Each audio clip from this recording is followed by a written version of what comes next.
Hi, everybody. Welcome. I'm Dr. Caramonte, all about integrative palliative medicine. So today we're going to talk about anchoring as a tool for relaxation. And I got the idea for this topic from a dog training video, and I'll tell you why. So as you may know, my dog died not that long ago, my beloved dog. And it took a while, but we got a new rescue dog, Sadie, and we love her dearly.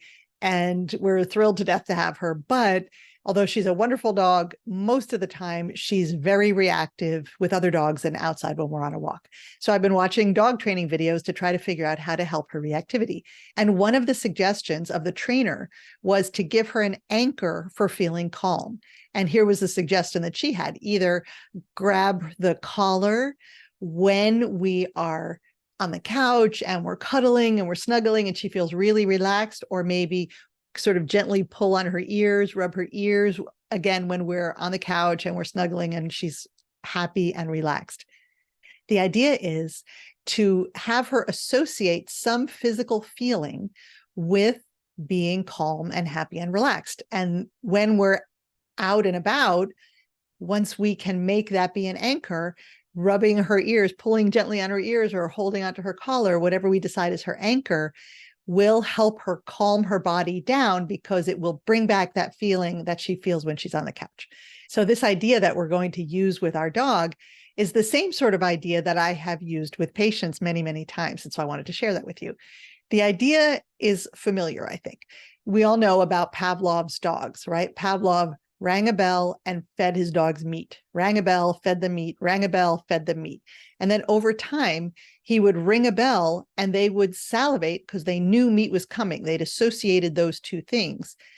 And then even if there was no meat, he would ring the bell and they would salivate. So the bell became the anchor for that physiologic response of salivating. So the idea of using an anchor for relaxation is that we're going to link some external trigger with our relaxation practice. This is something you can do for yourself and something that you can teach your patients to do. I hope you do that and will do that. So let's say you recommend to your patient and they listen to you that every day after dinner for 5 to 10 minutes, they sit in their special chair and they listen to a relaxation app on their phone, like Calm or Headspace or Buddhify. There are so many of them. So they get in the habit of sitting in their special chair, listening to their relaxation recording. And so they get themselves in the physiologic relaxation response instead of the stress response. So if every time they do that, every time they're in their special chair, they're listening to the relaxation app, they're physiologically now in the relaxation response.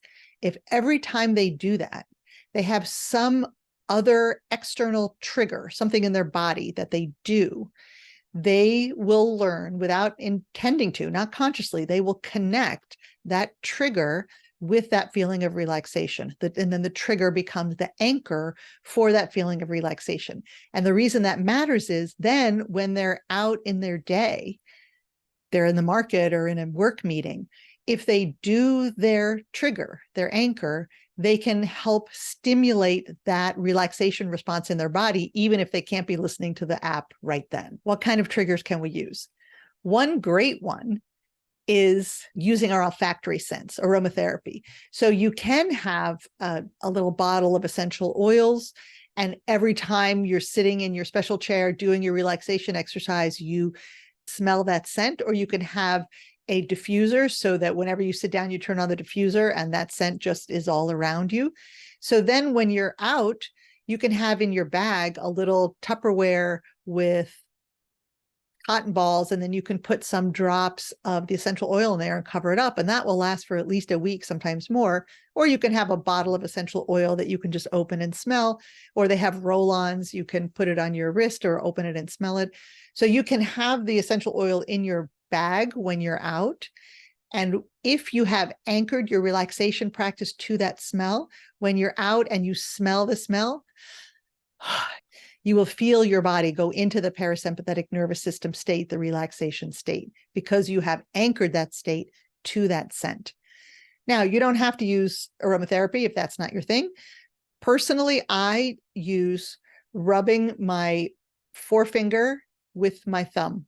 So when I do relaxation exercises, I rub my two fingers together all the time, mostly throughout the whole exercise. And so by doing that, I'm anchoring this experience of rubbing my pointer finger and my thumb together with the physiologic state of being in the relaxation response. So then I can use that when I'm out in the day and I'm not listening to any relaxation exercise. So that's my trigger, my forefinger and thumb. But you can do a ton of other things. You can rub your hands together. You can have one hand that feels the bumps on the other hand.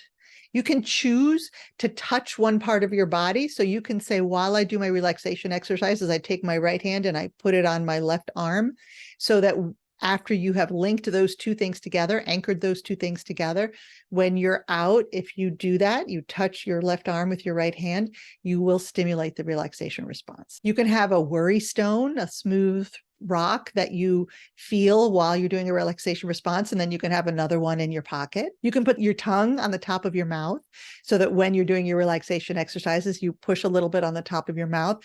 That's something that you can do during a meeting when you're starting to get agitated and no one will even know that you're doing it. So there's no one right thing. It doesn't matter what you do, but it should be an anchor that you can use while you're out. So like, don't take your shirt off. It has to be something that you can do while you're out, because that's the whole idea of this anchor, is that you want to be able to bring back this state when you're not able to close your eyes and listen to a recording or do your meditation or deep breathing. You want to be able to do it when you're in a meeting, say. So it has to be something that you can do without causing too much of a fuss that other people won't see.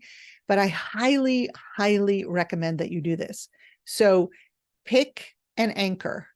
Like I said, I rub my pointer finger and my thumb together, but doesn't matter what you pick. Pick an anchor. Ideally, start with one that you're always going to do, and then do some sort of listening to a guided imagery, doing deep breathing, doing a meditation, listening to nature sounds or relaxation music, taking a bath. Pick what it is that you do for a few times a week. Maybe could you do 5 minutes, even 3 or 4 times a week? And try to hook that anchor with that relaxation experience. Try it yourself, because when you try it yourself and you see how it works, you're much better at teaching other people to do it. So try it yourself and then teach your patients to do it. It's a really powerful way to expand our ability to access the relaxation state, even when we're not at home with our eyes closed, listening to a recording. Okay, that's it. You're going to pick an anchor. You're going to try your relaxation exercises a few times a week. You're going to do them at the same time. And then over time, you're going to see how those two things get linked, and you're going to teach your patients to do it. And then please send this recording to someone else who you think might benefit from this technique. Thank you so much for being here. Please come back and listen. Please subscribe. I really appreciate that you're here. Bye-bye.